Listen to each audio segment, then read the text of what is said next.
Nabbanja yaze n'alandinga ennyonyi ya poliisi mu kisaawe.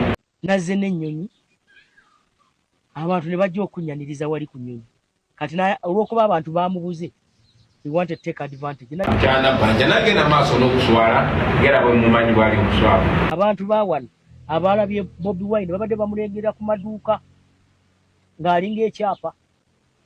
Kyovula abantu baamubuze ekisaawe kibadde embiranyi wakati wa His Excellency Bobi Wine wamu ne Prime Minister w'eggwanga lino Honorable Nabbanja erabika nga tegenda kukoma just lunaku lwa leero olw'ensonga nti we biba bigambo balutalo lwa bigambo bano batandise dde okuba nga babyesookasooka nga buli afunayo omukisa ogutuula ku muzindaalo agere maaso okubaako byaweereza munywanyi we. Sisuubira nti ekyamunywanyi kintu kiyinza okuba nga kisanyusa enjuyi bbiri zombi bwe baba nga bawulidde nti ogamba ono nti oli munywanyi w'ono. Oluvannyuma lw'okuba nga Honorable Nabbanja yavuddeyo n'agamba nti muve mu ebyo nammwe oyo Bobi Wine abalimba teyabadde n'abantu ennyonyi nze yagireese ennyonyi gye naleese neereeta namungi w'omuntu wano ate era Bobi Wine yamaliza ng'alina okubaako abantu basomba okubeera nabo wabuleera ekisaawe kyamulemye okuba nga kijjuza. Sooka owulirize Honorable Nabbanja. Bobi Wine yajjanga wano nze nampangisanga nga tuli mu nfuufu olunaku lw'eggulu bangaye yabadde wano naye nze nabadde ndi mu nkiiko zange endala. Nazze n'ennyonyi abantu ne bajja okunyaniriza wali ku nnyonyi kati olw'okuba abantu baamubuze we want to take advantage. Najja ku kisaawe ewali ennyonyi wabadde abantu abazze okukuŋŋaana olw'okulaba ennyonyi. Abantu be yazze nabo bonna abasinga baavudde mu bitundu birala. Yazze nabo okuva e Hoima mwamulabye ng'alina mmotoka nnyingi ne pikipiki. Abamu baavudde mu Bende.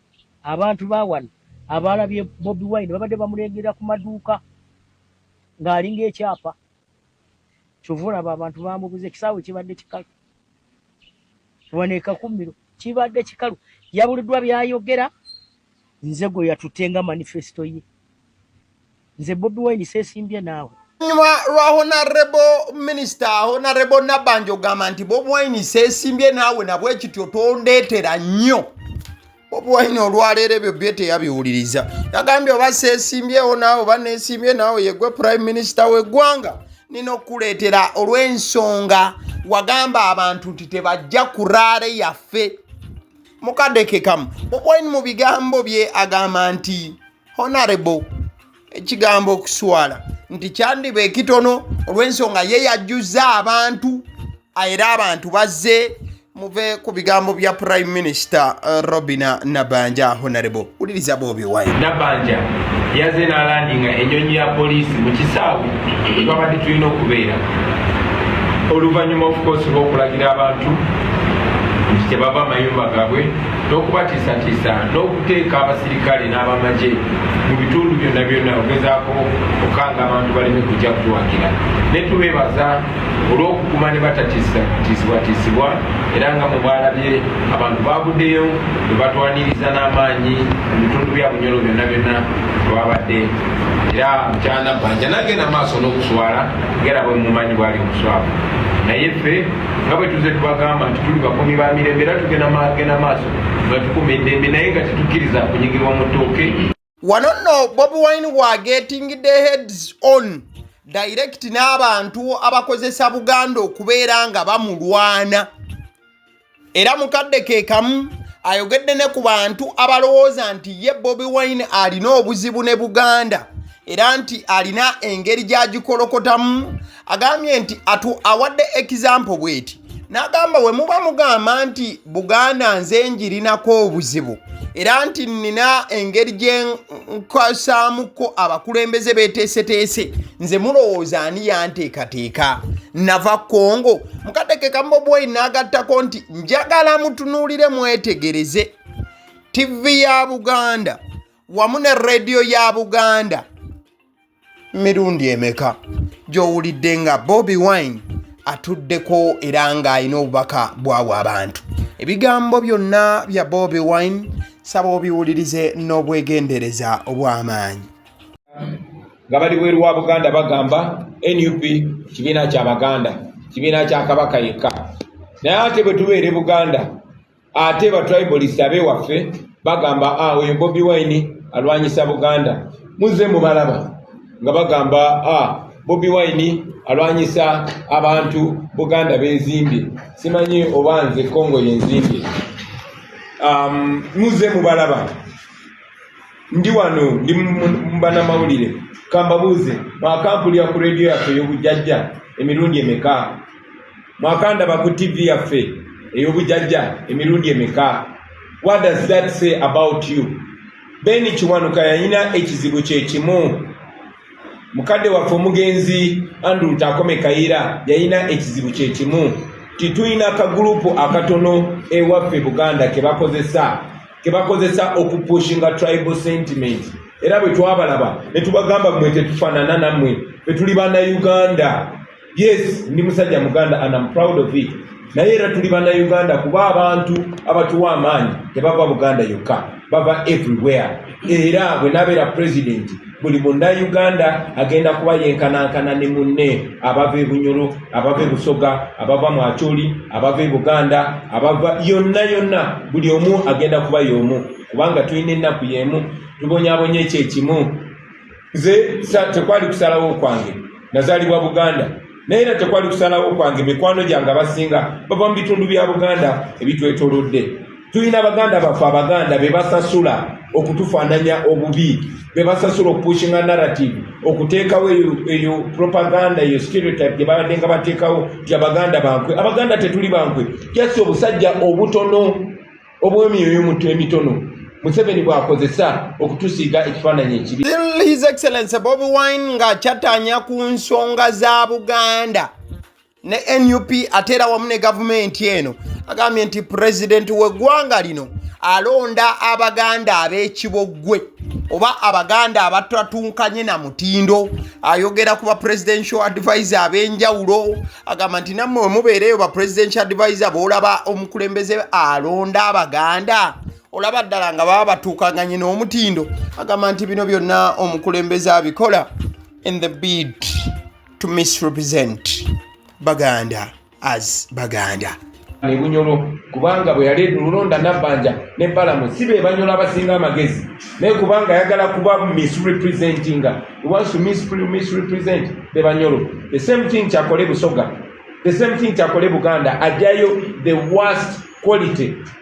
Bogende Buganda bolaba ba presidential advisor Museveni balonda bolaba Abaganda Museveni ba elevating ayagala bali Abaganda abatuswaza abatu misrepresenting. How come lwaki Abaganda abali reasonable Museveni siba appointing? Lwaki Abaganda betuwe ekitiibwa siba appointing? Kubanga yagala divide and rule. He wants to misrepresent all these tribes. Njagala okubagamba bana Uganda, we are different Ugandans. Eno generation indala nnyo a generation eyenkwe yakaddiwa dda baafa dda abalaba batanaba kufa tetuli nabo era muzze mubalaba nga tubeyubulako mpola. We are trying to define ourselves. Twagala okuleeta ekifaananyi eky'abana Uganda abatuukiridde. We want the best of every ethnicity. Tuli bana Uganda abagala Uganda yaffe era tubagamba tewaba muntu yenna alina abatiisatiisa nti Bobi Wine bw'anaafuuka president kubanga Muganda ajja kubafa ku Baganda bokka. No, Museveni just tayagala Munnayuganda mu challenging. Museveni mu challenging approving nti ye Munnayuganda. Nze ndi Munnayuganda bajjajja bange babadde wano Uganda ffe twasibuka wano Bunyoro. Nze ndi musajja muzira mbogo bwembe Bunyoro tuba bafuma mbogo. Ndi musajja muzira mbogo kabaka waffe Kimera yava wano Bunyoro.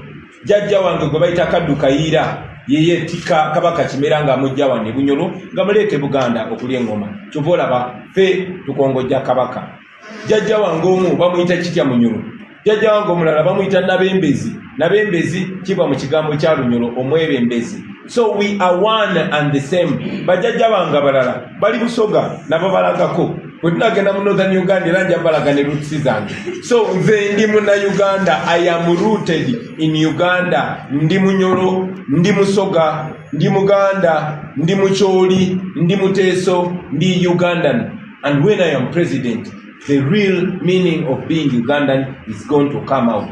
So don't allow anybody divide you. For the first time, you have a true son of the soil, a true son of Uganda, and we are going to be respectful of Buganda. For the first time, the spirit of Ben Chiwanuka is coming back to shine on all of Uganda. For the first time, the spirit of Andrew Takome Kaira is coming back to echo that hope again. Atenga tugenda kuwangula. Era mbasaba mwena abavubuka ba Bunyuru, abavubuka ba Buganda, abavubuka ba Busoga, aba Acholi, aba Alango, aba West Nile, aba everywhere. Do not be divided according to tribe. The colonialists divided us according to tribe and religion. Now we have a black colonialist called Museveni. Please don't listen to him. Let us listen to our souls, because I know that the drums of revolution, of freedom, from the olden days of our grandfathers are ringing in our minds, and we shall be free together. Thank you very much. Still omukulembeze w'ekibiina ki the National Unity Platform nankyukakyuka Roberto Kyagulanyi Ssentamu bw'abadde ayogera ku bakulu ab'enjawulo abeegatta ku NUP wabula nga gye buvuddeko kaadi z'abaawudde yawuddemu agamba nti emyaka 5 ekibiina ki the National Unity Platform gye kimaze nga kiruubirira entebe y'eggwanga n'okubeera nti kitwala ababaka mu Parliament gikiyambye nnyo olw'ensonga nti amaaso n'ebikolwa byabo abaali baagala just ebifo obufo wamu ne kaadi amaaso gengedde okuba nti galaba bano era agamba nti wano we tuli watuufu era kye mutalina kubanga mubuusa amaaso ndi ne we tujja bangi tuli bakubalaba abafaanana nga bano bigambo bya Bobi Wine. Era kirungi nnyo kuba kituyamba okulaba abatuufu n'abatali batuufu.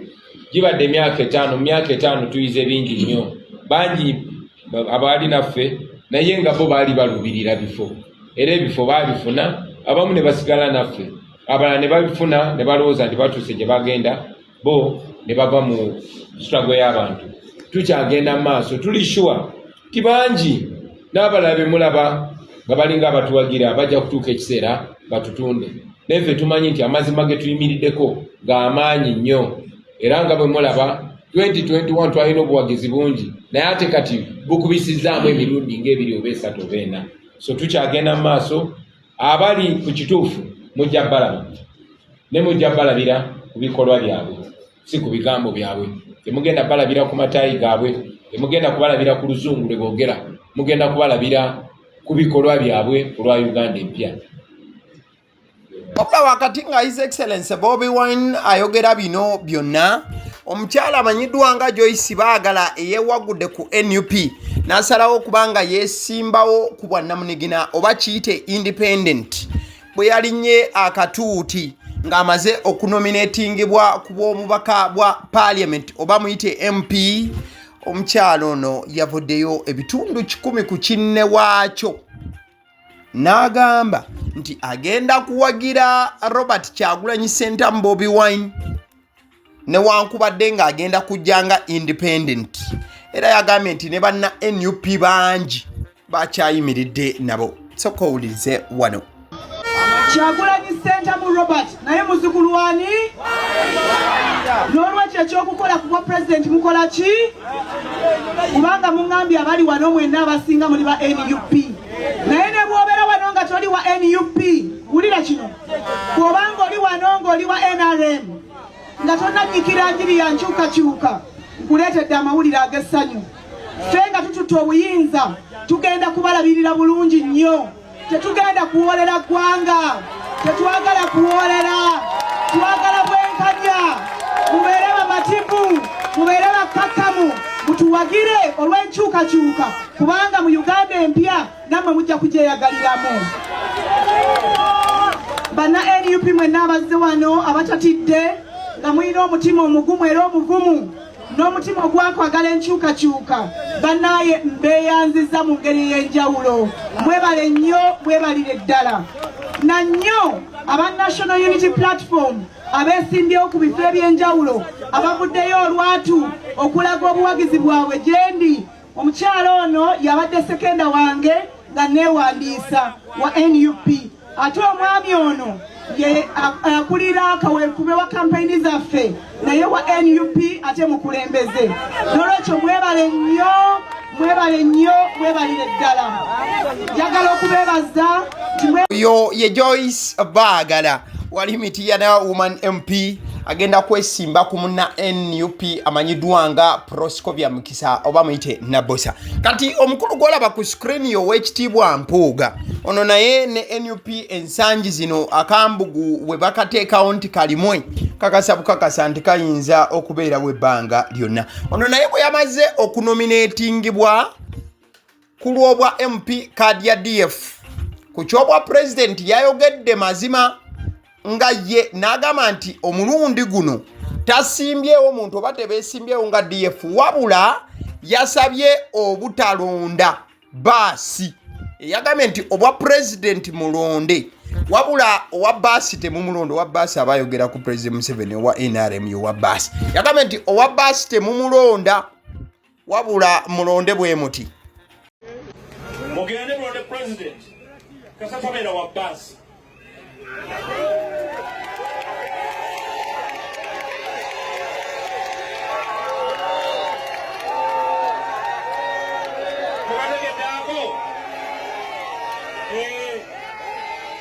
Omuntu yenna ajja wano n'ayimira mu maaso gammwe n'abagamba n'ababeera president ng'abaawuzaamu mumanye alina gwakola ki?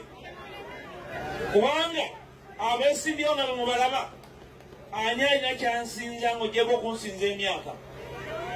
Twagamba nga DF tetugenda kusimbawo president, tuteeketeeke abantu baffe baloonye obuyinza nga kyebakola kyamazima nga si kyakiyita mu lujja si kinyumo. Tuli mu mbeera ya kinyumo, tuli mu mbeera ya ddala. Era muteekewo amaaso gammwe tugenda kutambula obudde obutuufu nga butuuse. Nja kulamuza entebe y'eggwanga ekijja kijje mu bisala byange. Si byakugezaamu ki? Kugeza si byakukwata firimu, nze siri mu firimu ndi ku bya ddala. N'olwekyo mbasaba gye mugenda eyo temuvumagala n'abantu batakkaanya nammwe. Mubategeeze Katonda abakulembeze baffe tunaabasangamu abali abeekyanga ebitaliimu. Abeekyanga ebitaliimu be baliwa? Oweekitiibwa Mpuuga yabadde ayogera ku beekyanga ebitaliimu yabadde ategeeza baani? Wandiika mu komenti ogambe nti abeekyanga yabadde agamba bani. Kati awe tubanga tuvuddewo omukulu amanyiddwa nga Erias Lord Mayor Lukwago naye yayimiridde mabega w'omukulu Alan Sewanyana. Alan Sewanyana ojja kujjukira naye yeewagudde ku NUP n'asalawo okwesimbawo ku bwannamunigina. Kati Erias Lukwago we yalinnye ku kituuti kya Alan Sewanyana ebigambo byaweereza abeesimbyewo ku kadi ya NUP Makindye West ne East tebyabadde biwoomu. Era nga mu kusinziira ku bigambo bye yabadde ng'alaga nti ekibiina ki NUP kyakola ensobi y'amaanyi okugaba cards eri bammembers abo ababiri. Katsoka naye tumufune ngenda kuza ewa His Excellency Bobi Wine still ku nsonga ezifaananako nga zino. Bwino gwengenda okuleeta nga tutandise campaign batugamba mu November ngenda kuleeta bwino waliwo abatajja kuddamu kusitula mutwe wano tugenda kuleeta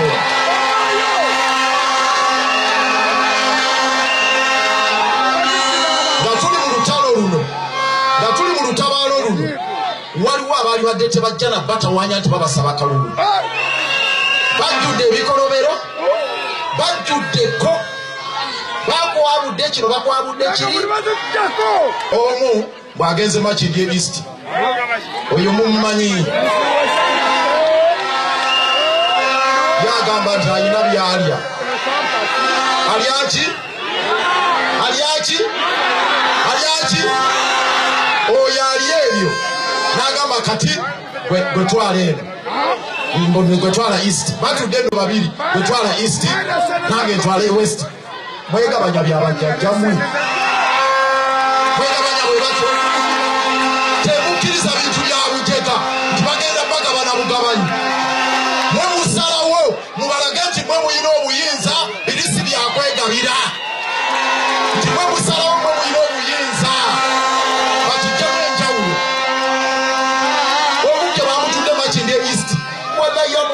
yadde n'akasigo tugenda omulumba yeeyo amagye gonna twamaze ogawagala. Awo mbadde nkumenyeddeko ne kuzaako panya okulagako kubamu ku beewagudde ku NUP n'ebimu ku bigambo kati bye boogera oluvannyuma lw'okuba nti banominatingidwa. Kati tukomewo wa His Excellency Bobi Wine. Ono nno yaweereza mu interview gy'abadde naye olunaku olwaleero ey'akafubo gye nkujjukiza oba gye nkuwadde yonna mu bujuvu, yaweereza obubaka eri Alex Waiswa mu Fumbiro gyali mu kkomera, era n'agamba nti Alex Waiswa mu Fumbiro should stay strong. Ebyaddala ne wanaaba tafulumye ekkomera abantu b'ennaka bajja kumulonda. Era mukadeke ka His Excellency Bobi Wine nategeeza abantu b'ennakawa nti balina okukimanya nti Alex Waiswa mu Fumbiro zaabu mwerere gwe baafunye oba babadde tebakimanyi. I want to congratulate Honorable Alex Waiswa Mufumbiro of Nakawa East. The people of Nakawa East, congratulations. You have gotten magic. Honorable Alex Waiswa Mufumbiro ali mukomera bamusibye wabaddewo efforts zonna zonna okugezaako okumulemesa okunominatinga naye Honorable Alex Waiswa Mufumbiro ali nominated. Njagala okusaba abantu b'e Nakawa West buli omu afuke Alex Waiswa Mufumbiro, buli omu afuke campaigning manager wa Alex Waiswa Mufumbiro. Njagala mulage system ya Museveni kineba osiba omuntu basobola omulonda nga ali mukomera. Kwame Nkrumah mu 60s abazungu bamusiba ne bamulonda n'afuka prime minister ng'ali mukomera. Oyo nno ye His Excellency Bobi Wine olunaku olwaleero ng'ayogera ku Honorable Nabbanja wamu n'ensonga za Buganda n'ababaka ab'enjawulo abasibuka mu Buganda n'ekifaananyi ekibadde kimusigulwangako ye nga His Excellency Bobi Wine ne NUP ku bikwatagana ne Buganda ate era wamu ne Robina Honorable Nabbanja. Kale yo tuveeyo Mukunja Atasera mujjukira bulungi story gye nakola wano ng'ayambadde essaati eriko ekifaananyi kya President Yoweri Kaguta Museveni n'akola vidiyo y'oluyimba egamba nti nno sitaani wuuyo. Mukadde ke kamu teyayambala ssaati eno yokka, yayambala n'essaati endala eyaliko ekifaananyi kya Lilupazo Lunabe. Eno nno yawandiikirako ddala ekifaananyi ekigamba nti sitaani wuuyo. Lilupazo yeekyanga n'agamba nti okwebaka ku nnyina ye Lilupazo nga yagamba nti alina okukakasanga Omukunja Atasera ayingira ekkomera. Ennaku z'omwezi leero ziri 23 omwezi gwa Oktoba omwaka 2025. Njagala okubategeeza nti ebbaluwa okuva ku CID ebbaluwa yatuuse dda eri Omukunja Atasera. Bamwagala ku poliisi ali ku wanted. Era baagala agende ku poliisi obutasukka enkyange ennaku z'omwezi 24. Ebbaluwa bagimuwadde leero nga 23. Bamwagala ku poliisi enkyanga 24. Omukunja Atasera baagala abitebye ebya sitaani wuuyo ng'ayambadde essaati eriko ekifaananyi kya President Museveni mu vidiyo, ng'ayambadde n'essaati eriko ekifaananyi kya Lilupazo nga kuliko ebigambo ebigamba nti sitaani wuuyo nga ne lyrics zennyini we zifaanana. So Omukunja Atasera bamusamuninze, bamuyise bagamba agende ye producing mangu, bw'atuukayo baagala kukola kunoonyereza emisango egimuvunaanibwa kukozesa bubi mutimbagano, era n'abaako be yakosezza okuyita mu butambi obw'enjawulo bwe yafulumiza. Bino biddirira Lilupazo bye yayogera gye buvuddeko. Awo tuvuddewo Omukunja Atasera, but you have to know nti ali wanted ebitenkanika. Kati ewe tubaayo mwana mwala amanyiddwa nga Nina Rose. Nina Rose bamunominatinze Semba Bulaawo. Naye bambuuza ekibuuzo ekyamustabudde n'awulira ng'obuswandi bumujigijja. Dadi Yandomanyi yavuddeyo n'agamba nti Nina Rose alina okumusasula bw'aba ayagala amuyimbire ku campaign. Kati baabuuziza mwana muwala ono Nina Rose, yafujjizza obusagwa. muyimbi munno ndajjando yagambye nti okujja kampeyini okukubirako kampeyini olina omuwa ssente okkaanya naye bwe bali bakwagala munda sokoleke tumalirize bano kalubindi oli muyimbi obadde muyimbi ekiro kiri nti ogenda kuseera ng'okyali muyimbi nkyabakubira ddala lwaga kubanga pulezidenti waffe tekimujjanga konti muyimbi akyali muyimbi enyimba ze tukyazinyumirwa nange ŋŋenda kuyimba ate nga That is akankunda nina kolha nina Rose gambo sijjagatako byange kale bangi ababadde beebuuza nti naye Bebekulu aliwo ennaku zino kampeyini za NRM wamu nga tetumulengera Bebekulu yalabiddwako ku campaign oba ku rally yes ku rally ya Honorable Anita Among omukyalo yafubutuka ebukedya era nga ye speaker wa parliament w'eggwanga lino yazze nezuwe naawo nga bw'osobola okuba nti omulengera manyi Bebekulu ennaku zino campaign ezimu ez'NRM abadde wamu talabika ebibuuzo ne bitandika okubeera ebingi bangi nga babuuza where he bagamba where he is oba where is he where is Bebekulu here is Bebekulu okay that's cool sakala kutegeeza ku bannaffe aba honey bites bagamba nti omwana wo adda ku ssomero yeetaaga byakulya oba ali ku ssomero oba akomyewo waka balina ebyokulya package y'abaana abadda ku masomero oba abali ku masomero bakubire ku 0709787508 obagambe nti njagala package ya mwana ali ku ssomero oba ali ku ssomero gwe ngenda okukyalira daddies mawogola binyeebwa decorated donuts cupcakes bagia nebirala byonna babirina mukadeke kamjagala kutegeeza ku banafu aba Alson Painters UG Alson Painters UG basizi balangi ekyo njagala mukitegeere Alson Painters UG ekirala kye bakola kyakubeera nti newobanga ekizimbe kyo kikaddiye bajja ne bakiyooyoota ne bakikusigira kalangi ne kidda bulungi engulu ate noddamu okubanga okyeyagazanga ekipya bakubire ku 0705193636 0705 1936 abasiddi omusunsuzi lyerinnya eryange nabateera njagala okubategeeza nti omukutu kwoli gwe guno ogwagaliwo agaliwo YouTube channel yeno kati nabagamba nti information ffe tugireetanga bweri twewala nnyo okuba nti tugattamu ekintu kyonna yadde okubaako ne kyetwongeramu kati nabwe ekito information nga bweri bwe tugireeta ka like nga video commenting nga sharing nga subscribing